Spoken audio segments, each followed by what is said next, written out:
허락하신 하나님의 말씀은 시편 58편 1절로 11절까지 말씀입니다. 통치자들아, 너희가 정의를 말해야 하거늘 어찌 잠잠하냐? 인자들아, 너희가 올바르게 판결해야 하거늘 어찌 잠잠하냐? 아직도 너희가 중심에 악을 행하며 땅에서 너희 손으로 폭력을 달아주는도다. 악인은 모태에서부터 멀어졌으며 나면서부터 격길로 나아가 거짓을 말하는도다. 그들의 독은 뱀의 독 같으며 그들은 귀를 막은 귀머거리 독사 같으니 술사에 홀리는 소리도 듣지 않고 능숙한 술객의 요술도 따르지 아니하는 독사로다. 하나님이여, 그들의 입에서 이를 꺾으소서. 여호와여, 젊은 사자의 어금니를 꺾어내시며 그들이 급히 흐르는 물같이 사라지게 하시며 겨누는 화살이 꺾임 같게 하시며 소멸하여 가는 달팽이 같게 하시며 만삭이 되지 못하여 출생한 아이가 햇빛을 보지 못함 같게 하소서. 가시나무 불이 가마를 뜨겁게 하기 전에 생나무든지 불 붙는 나무든지 강한 바람으로 휩쓸려 가게 하소서. 의인이 악인의 보복을 당함을 보고 기뻐하며 그의 발을 악인의 피에 씻으리로다. 그때의 사람의 말이 진실로 의인에게 갚음이 있고 진실로 땅에서 심판하신 하나님이 계시다 하리로다. 오늘 함께 묵상하는 시편 58편의 말씀은 시편의 대표적인 저주시입니다. 불의한 재판을 행하는 통치자들을 심판해 주시기를 요청하는 이 시편의 표제어에는 이 시편의 배경이 되는 시기나 사건에 대한 언급은 없지만 하나님께서 해결해 주시기를 간절히 요청하는 것으로 보아서 악인들이 득세함으로 하나님의 의로우심이 사라지고 그릇된 재판이 판을 치던 때에 지어진 것으로 여겨집니다. 그래서 오늘 본문의 말씀인 시편 58편은 109편과 137편의 말씀과 더불어 저주의 시라고 불립니다. 내용적으로 살펴보면 오늘 본문인 시편 58편은 57편과 59편의 사이에 연결되어 있습니다. 57편과 59편 모두 다윗이 사울에게 쫓기면서 지은 시입니다. 세 시편은 모두 다윗이 지은 시이며 동일하게 믹담이라는 명칭을 지니고 알다스햇에 맞춘 노래입니다. 그렇기에 58편 또한 사울에게 박해받을 때 쓴 작품이라고 유추할 수 있습니다. 58편은 힘을 오용하는 악인과 그들의 심판에 대해 말합니다. 결과적인 의의 승리와 악인의 심판 또한 선포합니다. 하나님의 뜻을 따르면서도 쫓기었던 세월을 보냈던 다윗은 악인과 의인의 차이를 명확하게 인식했고 불의의 소멸을 간절하게 바라게 되었으며 하나님의 심판을 확신했던 것 같습니다. 본문 1절에서 통치자들은 힘 있는 자들이나 권세 있는 자들이라고 해석할 수 있습니다.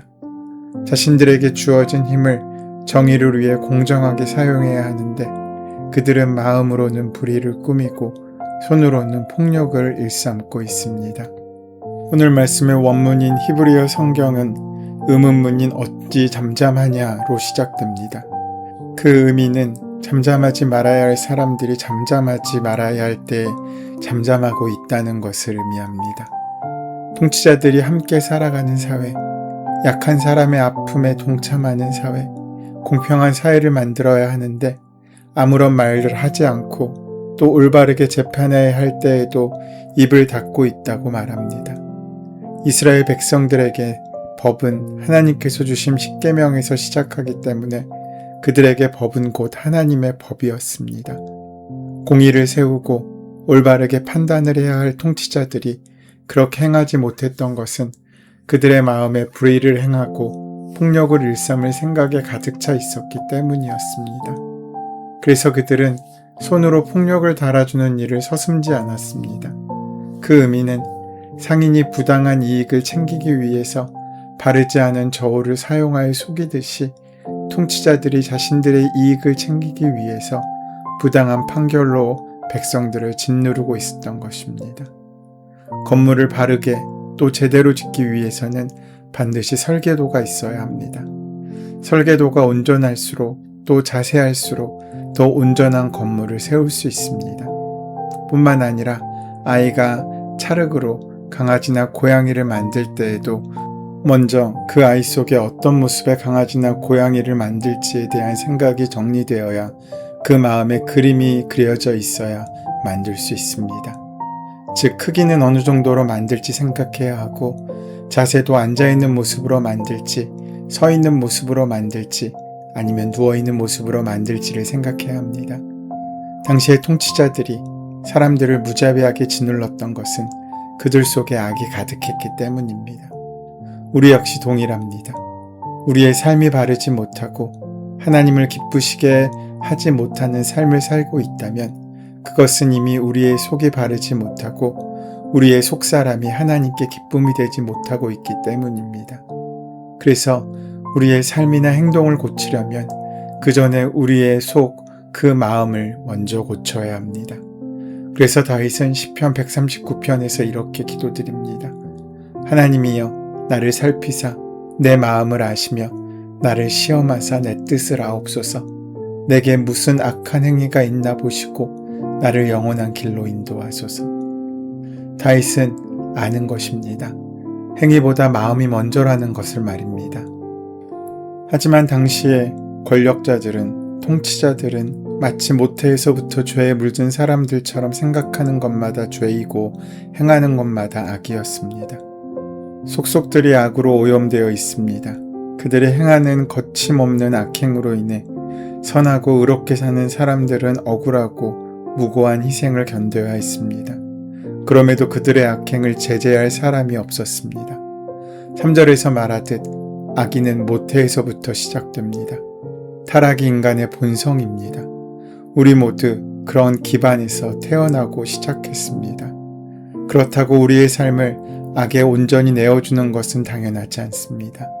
왜냐하면 진리가 우리를 자유케 했고 이제는 하나님 위에 오롯이 설 수 있게 되었기 때문입니다. 우리 모태의 기반을 핑계할 수 없습니다. 그 지점에서 갈림길이 생깁니다. 다윗은 의를 향해 나아갔지만 사울은 모태에서부터 시작된 악을 더욱 키웠고 계속해서 곁길로 나아갔으며 힘이 생길수록 더욱 악하게 사용했습니다. 또한 3절에서 말하듯 악인은 거짓을 말합니다.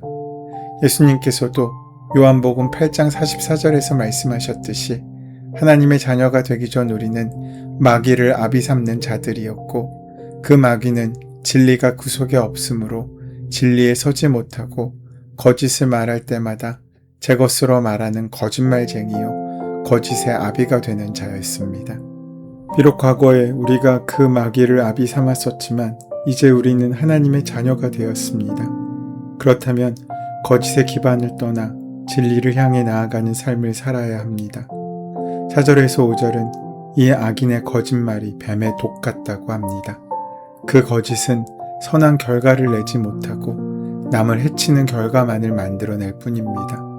더불어 그 뱀은 아무 말도 듣지 않습니다. 영화나 드라마를 보면 고대의 마술사들은 피리소리로 뱀을 다루었습니다. 하지만 이 치명적인 독을 가진 뱀이 만약 귀머거리라면 그 뱀을 제어할 수 있는 방법이 없습니다. 이것은 불순종하려는 강한 의지를 가진 악인의 모습을 비유하고 있습니다. 우리 또한 하나님을 멀리 떠나 있을 때 그러했습니다. 순종의 의지는 없고 말씀에 대한 불순종의 의지만 있었습니다. 제어도 되지 않았고 독을 가진 채 사람을 상처 입히곤 했습니다. 악인의 자리에서 구원받는 우리는 그 반대로 말씀에 순종하며 하나님의 뜻에 합당하게 사람을 살리는 것에 자신의 인생을 사용해야 할 것입니다. 이런 상황 가운데 다윗은 하나님께 구합니다. 다윗은 그들에 대한 하나님의 심판을 호소하면서 악당과 저주와 분노를 쏟아냅니다. 다윗은 이러한 악한 통치자들을 하나님께서 심판해 주시기를 기도하며 당시의 관습과 모습을 통해 비유로 요청합니다. 다윗은 6가지 비유를 듭니다. 첫 번째로 악한 통치자들의 치아를 꺾으시되 젊은 사자의 어금니를 꺾듯 해달라고 합니다. 젊은 사자는 아직 다 자라지 않은 새끼 사자가 아니라 충분히 사냥이 가능한 혈기왕성한 사자입니다. 사자는 호랑이와 더불어 먹이사슬에서 가장 정점에 있는 존재입니다. 하지만 두 동물 사이엔 차이점이 있습니다. 사자와 호랑이는 무리를 지어 다니는 것과 홀로 다니는 것도 다르지만 서로 싸우는 방식도 다릅니다. 호랑이는 싸울 때 먼저 날카로운 발톱이 있는 발로 상대를 공격합니다. 사람이 싸울 때 주먹으로 치듯이 호랑이는 발로 칩니다. 반면에 사자는 발로 싸우려 하지 않고 발로는 상대방을 제압한 후에 목을 물려고 합니다. 그런데 만약 사자에게 이빨이 없다면 그 사자는 더 이상 사냥을 하는 것이 거의 어려울 것입니다. 그때 그 사자는 하이에나도 들깨도 이기기가 어려울 것입니다. 다윗은 악한 통치자들이 더 이상 백성들을 물지 못하도록 사자의 어금니를 빼듯이 그들의 힘을 빼달라고 요청합니다.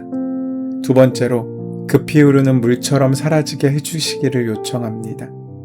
이스라엘을 비롯한 중동 지역에는 우기에는 강이나 시내가 되지만 건기에는 마른 땅이 되는 곳이 많습니다. 이것을 와디라고 합니다. 우기 때에는 많은 물이 흘러가지만 비가 그치면 그 물이 이내 사라지고 말듯이 지금은 통치자들의 악한 행위가 우기에 물이 가득 흘러 넘치는 것처럼 가득하지만 이내 건기가 되어서 물이 사라지듯이 악한 통치, 바르지 못한 재판이 사라지기를 소망하는 것입니다. 세 번째로 겨누는 화살이 꺾인 화살 같게 해주시기를 요청합니다. 화살을 목적지까지 잘 날리기 위해서는 바르게 조준되어야 하겠지만 만약 화살이 꺾여 있다면 조준하는 곳으로 그 화살이 날아가지 않을 것입니다. 그리고 날아간다 할지라도 꺾인 화살이라 관역에 박힐 수가 없습니다. 다윗은 악한 통치 행위가 다른 곳으로 날아가 버리든지 사람들을 쓰러뜨리는 일이 없도록 강구하고 있는 것입니다. 네 번째로 소멸해가는 달팽이 같게 해주시기를 요청합니다. 당시 사람들은 달팽이가 기어가면서 끈적끈적한 자국을 남기는 것을 보고서 그것을 달팽이가 자신의 몸을 녹여가며 소진하는 것이라고 생각했습니다. 그렇게 그 몸이 점점 작아지다가 마지막에는 다 녹아 없어진다고 생각했습니다. 다윗은 악인들이 그렇게 녹아 없어지기를 바라고 있는 것입니다. 다섯 번째로 달을 채우지 못한 아기가 햇빛을 보지 못하게 해주시기를 요청합니다. 엄마의 뱃속에서 제 달을 다 채우지 못하고 일찍 태어난 아기를 칠삭둥이나 팔삭둥이라고 표현합니다.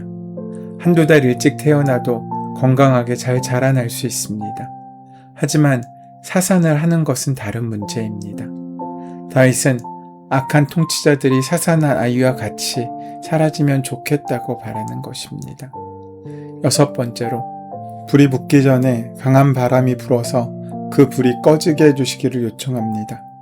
만약 아궁이에 불을 떼서 밥을 지으려면 먼저 불을 지펴야 합니다. 그런데 불을 지피려고 할 때마다 강한 바람이 불어서 불이 꺼지게 된다면 밥을 지을 수 없을 것입니다. 마치 성냥에 불을 붙여 아궁이에 불을 붙이려고 하는데 성냥을 켜는 순간마다 누군가 훅 하고 바람을 분다면 성냥불은 꺼지고 말 것입니다. 그렇게 꺼지는 성냥불처럼 악한 통치자들이 물러가기를 요청하고 있는 것입니다. 만약 아무 일이 없는 상태에서 이 시편의 기도를 읽었다면 어떻게 하나님 앞에서 이런 말을 입에 담을 수 있나 싶기도 합니다. 하지만 자신의 힘으로는 도무지 맞설 수 없는 거대한 악을 만나 그로 인해 억울한 고난을 당해본 사람이라면 오늘 본문의 기도를 읽으면서 공감할 수 있을 것입니다. 인간의 감정으로 볼 때 그렇게 저주를 퍼붓고 싶을 때가 있다는 것입니다. 멀게는 아우슈비츠 수용소에서 고난당하던 사람들이라면 이런 기도를 드렸을 법합니다. 가까이는 지독하게 악의적인 사람을 만나 그로 인해 숨을 쉴 수 없을 정도의 어려움을 당할 때면 이런 기도를 드릴 법합니다. 다윗이 이렇게 저주를 쏟아내며 기도하는 이유가 있습니다. 죄악이 우리를 지배하는 세상에서 하나님을 의지하며 선하고 거룩하고 의롭게 살기를 위해 애쓰는 사람들 때문입니다. 그들이 의롭게 살면서 모든 희생을 감수하는 이유는 하나님이 살아계시다고 믿기 때문입니다. 그 믿음이 헛되지 않다는 사실을 보여달라고 간절히 기도하고 있는 것입니다. 하나님께서는 우리의 기도를 반드시 들으시고 응답하십니다. 바로 그때 11절의 고백처럼 하나님은 살아계시구나 라는 사실을 우리는 경험하게 될 것입니다. 오늘도 우리는 작은 존재이지만 우리를 크게 여겨주시는 하나님의 은혜를 확인하는 복된 하루가 되시기를 소원하고 축원합니다. 은혜의 주님, 오늘도 스스로를 작은 자로 여겨 우리를 크게 여겨주시는 주님의 은총을 경험하는 복된 날을 살아갈 수 있도록 인도하여 주시옵소서. 예수님의 이름으로 기도드립니다. 아멘. 이제 오늘 이 아침 우리에게 허락하신 오늘 본문의 말씀이 지금 나에게 말씀하시는 하나님의 음성으로 만나지기 위하여 본문의 말씀을 깊이 묵상하시고 함께 기도하는 시간 가지도록 하겠습니다. 함께 기도합니다.